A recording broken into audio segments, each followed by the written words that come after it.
এই মুড়ো ঘন্টর যে কি স্বাদ একবার না খেলে কেউ বুঝতেই পারবে না।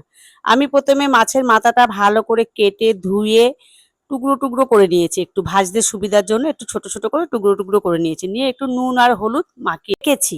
এবার গোবিন্দভোগ চাল আমি 100 গ্রাম চাল আমি 15 মিনিটের জন্য আমি ভিজিয়ে রেখেছিলাম। তারপরে কড়াইতে তেল দিয়ে আমি মাথাগুলো দিয়ে বেশ একটু লাল লাল করে ভেজে নিতে হবে মুড়োগুলো, যাতে কাঁচা না থাকে ভেতরে।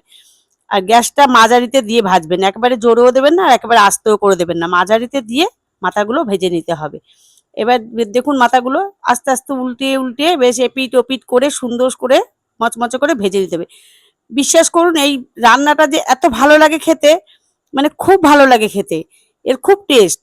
এবার আপনি ওই তেলের মধ্যে আপনি দুটো শুকনো লঙ্কা ছিঁড়ে আমি দিয়ে দিলাম, আর দুটো তেজপাতা, আর একটু জিরে ফোড়ন দিলাম, একটু দারচিনি এলাচ আর লবঙ্গ এই দিয়ে ফোড়নের মধ্যে দিয়ে এবার ভালো করে ওটা হালকা আঁচে দিয়ে এটা নেড়ে চেড়ে সুন্দর করে একটা দেখুন দেখবে একটু গ্রান মতো বেরোচ্ছে, তখন একটা মাঝারি সাইজের পেঁয়াজ কেটে দেবেন ওর মধ্যে।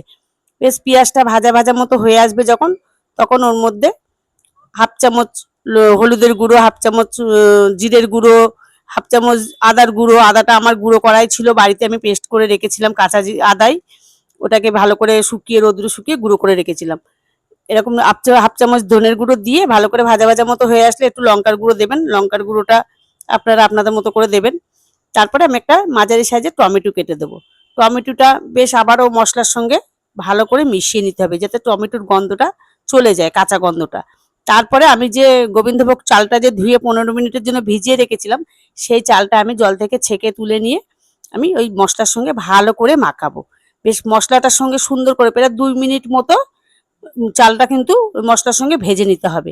বেশ দেখবেন কড়াইয়ের থেকে ছেড়ে ছেড়ে আসছে, তখন মনে করবেন যে ওটা ঠিক হয়েছে ভাজাটা। আমার চালটা কিন্তু মাপা ছিল 1 কাপ, আমি জলটা 2 কাপ একটা পাত্রে মেপে নিয়েছিলাম, নিয়ে আমি 2 কাপ মতো জল আমি ওর মধ্যে দিয়ে দিলাম, দিয়ে কয়েকটা কাঁচা লঙ্কা চিড়ে আমি ওর মধ্যে দিয়ে দেবো, আর মাছের মাথাগুলো আমি ওর মধ্যে দিয়ে দেবো। দেওয়ার পরে আমি ওটা 10 মিনিটের জন্য ঢেকে দেবো। বন্ধুরা খুব ভালো লাগে, আপনারা না করলে বুঝতে পারবেন না যে জিনিসটা কতটা সুন্দর লাগে খেতে।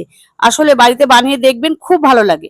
এবার 10 মিনিট পরে ফিরে এসে দেখুন আমি 1 চামচ চিনি দিয়েছি, আর কয়েকটা মানে কিচমিচ আমি ভিজিয়ে রেখেছিলাম, ভিজিয়ে রেখে তারপরে আমি ওটা দিয়ে দিলাম।